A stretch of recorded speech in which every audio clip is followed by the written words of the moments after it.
The love of God was displayed in us by the fact that God sent his only begotten Son into the world so that we might live through him.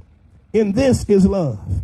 Not that we loved God, but that he loved us and sent his Son to be the propitiation, that is, the atoning sacrifice and the satisfying offering for our sins, fulfilling God's requirement for justice against sin and placating his wrath. And it goes on to say we love him because he first loved us.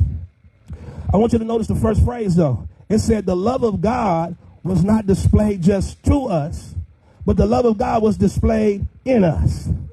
Remember when Paul said in Galatians, he said, it was God who chose me before the foundation of the world to reveal his Son in me so that I might preach him.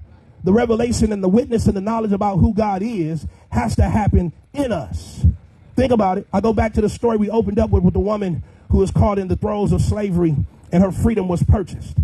In that activity, with the deed of freedom in her hand and all that it proclaimed, listen, something not happened just for her, but something happened in her.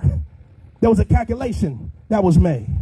There was a goodness understood that created a willingness to follow this man. He'll treat me right. I don't know where else I'm about to go.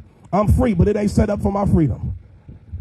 She puts herself in a position based on what she has encountered and experienced about God's love. He says, this is love. Not that we loved God, but that he loved us, and he did something about that love. What did he do? He sent his Son to be that foundational piece we needed. Listen to what he is. He's two things. He's the atoning sacrifice. And, listen, he is the satisfying offering. He's the atoning sacrifice. That's why when we do communion, we talk about the double truth of the gospel. Jesus didn't just die, but he also lived a perfect life.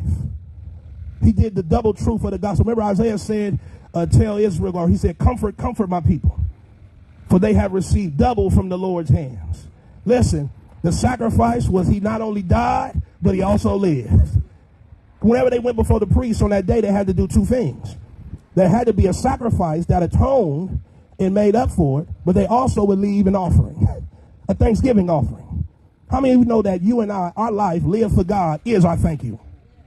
Our life submitted to him, surrendered to his will and his way is the greatest way you and I can say thank you for him dying.